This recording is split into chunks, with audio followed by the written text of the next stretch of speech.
name is Justin. One day, me and my friends Bobby, Alan, and Bruce decided to go fishing. I knew a place where there was a wooded river and beautiful nature. We took a tent, rods, and everything we needed. We were happy to spend the weekend in nature. As the sun began to sink, casting a warm golden light on the surrounding forest, Justin and his friends arrived at the long-awaited fishing spot. In the heart of nature flowed the purest river. Life flowed in its crystal-clear waters. The scent of pine needles and birds chirped in the air. Excitement filled the air as they pitched their tents, their laughter and jokes echoing through the trees. Each of the friends took turns gathering their fishing rods, carefully preparing for the coming battle between man and fish. As evening fell, the crackling flames of the campfire danced and flickered, illuminating faces with a warm and inviting light. The sky became a canvas of bright hues, painting streaks of orange, pink, and purple on the horizon. A masterpiece of nature was unfolding before their eyes, a breathtaking spectacle of beauty and serenity. Gathered around the campfire, Justin and his friends eagerly unpacked a delicious dinner they had prepared. The aroma of roasted meat and baked vegetables mingled with the smell of the forest, creating a tantalizing symphony of flavors and aromas. With laughter and stories, they savored every bite, and their taste buds danced with delight. The crackling fire provided the perfect backdrop for their conversations as they told each other about their past fishing adventures and dreamed of the great catch that awaited them. As the night began to darken and stars began to shine overhead, Justin and his friends retired to their tents for a well-deserved rest. The symphony of nature's lullaby, with the quiet rustling of leaves and the gentle whisper of the wind, embraced them, lulling them into a peaceful slumber. In that moment, surrounded by the tranquility of the forest and the camaraderie of friendship, Justin realized that this weekend would be forever etched in their memories. The beauty of nature had given them a break from the chaos of everyday life, providing a sanctuary where they could find themselves and each other again. In the middle of the night, as Justin and his friends were sleeping peacefully in their tents, they were suddenly awakened by a strange and disturbing howl, which caused everyone to come out of their tents. Frightened and confused, they looked at each other, trying to figure out what was going on. Alan suggested that it might be a wolf, but Bruce disagreed, saying that the sound didn't sound like a wolf's roar. A brief argument ensued, but in the end they decided to continue sleeping, hoping that it was just an isolated incident. But their rest was short.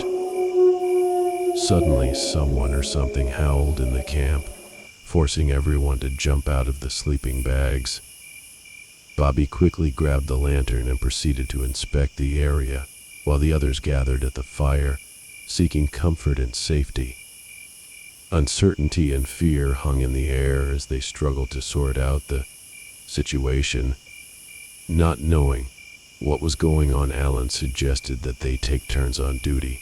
They hoped that by remaining vigilant, they would be able to ensure their own safety and perhaps discover the source of the alarm. The night passed quietly. There were no new alarms. And at first light, I was awakened by Bruce. He informed me that Alan was missing and that he could not find him. As I climbed out of the tent, I found Bobby sitting by the dying fire, engrossed in his phone. Frustrated by the lack of communication and the inability to call for help. Seeking answers, I turned to Bruce, asking him about the events that had transpired. He told me that Alan was supposed to wake him up for his shift, but no one had woken him up, and when he woke up, Alan was here, to be found. The sun was shining through the trees, and it was 5 a.m. Bobby suggested that we go in search of our missing friend. We decided to split up and agreed to meet at the campground at 8 o'clock sharp, regardless of the results of the search. As I walked along the winding path, the dense forest stretched out around me, with only faint rays of sunlight shining through the dense foliage. After what seemed to me about half a mile, I came upon a wooden hut. Being curious, I cautiously approached it, without any sign of human presence. Intrigued, I decided to go inside. I opened the door. Silence greeted me, and I entered the hut with trepidation and curiosity. The sight sent shivers down my spine. The room was strewn with scattered bones, and traces of blood decorated the surfaces, reminiscent of a predator's lair. The sound of approaching footsteps came from outside, startling me. Without thinking, I took cover around the corner, my heart pounding in my chest. Soon a man entered the hut, a man unlike any I had ever seen before. He was tall and rough, with facial features reminiscent of a gorilla, wearing only a loincloth and holding an axe. He looked around the room with suspicious eyes as he slowly approached me, while I desperately searched the room for an escape route. Spotting an open window, I rushed towards it. Driven by terror, I leapt into the unknown. Without looking back, I ran as hard as I could and eventually reached the empty camp. It was already 8:30 in the morning. Seeking some semblance of safety, I got into my car, pulled out my knife, and waited for my friends. The clock struck 10 in the morning, and my friends were still gone. Driven by a sense of duty and loyalty, I began to decide whether to look for them or go to the nearest town, 40 miles away, for help. After careful deliberation, I decided to search in person. Armed with a knife, I fashioned a makeshift spear from a sturdy branch, gathered the essentials, first aid kit and water, and set off into the woods. With each step, the weight of fear grew heavier because of the oppressive silence, broken only by the crunch of fallen leaves beneath my feet. The time dragged on for what seemed like an eternity, until at last I came upon Alan's bloody cap. Such a grim find made my heart drop, but it served as a grim reminder that I was on the right path. Deeper into the forest, I suddenly came upon the very wooden hut I had fled from. Confused by its presence in the other direction, I looked around to make sure no one was nearby. Cautiously approaching the hut, I discreetly peered through the window and saw the same Neanderthal again. Walking around the structure and peering through another window, I saw Bruce lying unconscious on the floor of the room.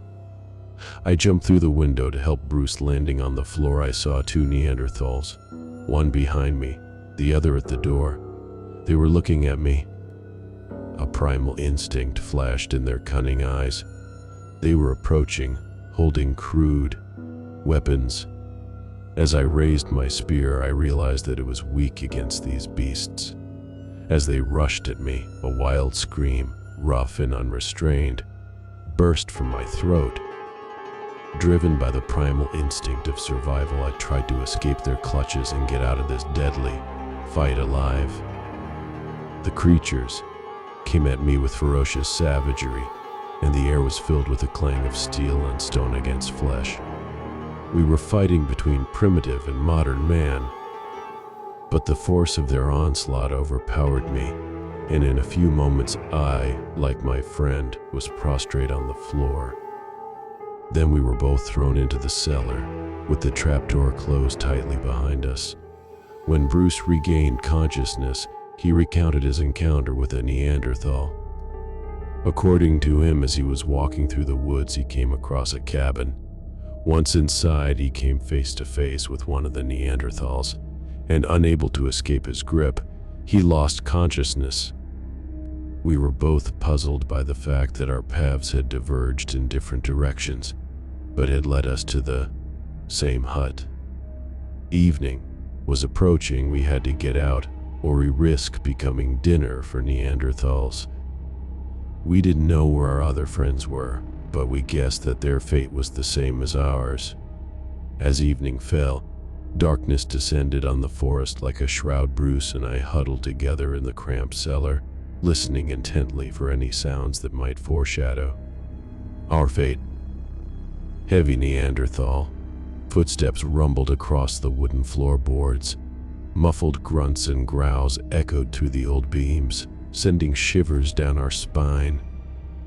We could only imagine the wild rituals taking place in the flickering light of the fire. As night fell, the sounds gradually subsided. The forest was once again eerily silent. Bruce and I realized that this might be our only chance to escape.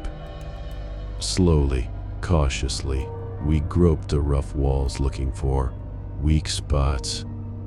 My fingers fumbled for a gap between two boards. Holding my breath, I tested the rotting wood. It suddenly gave way, and musty earth spilled into the cellar. Bruce and I exchanged glances, then began digging frantically in the loose earth. The minutes seemed like hours while we were digging a tunnel in the stifling darkness. Finally, our gripping hands were in the fresh air. We broke free and fell to the forest land. Without a moment's rest, we disappeared into the shadows. The hut disappeared behind us and we plunged into the primeval forest. All we could think about was how to find Bobby and Alan and get out of this nightmare. We walked to our camp quickly and stealthily, like ghosts among the trees.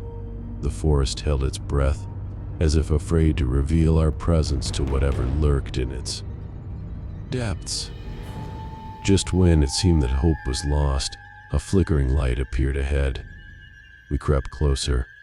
Through the tangled thickets, we saw Bobby huddled against a meager fire. Relief was replaced by horror when huge silhouettes appeared behind Bobby's back.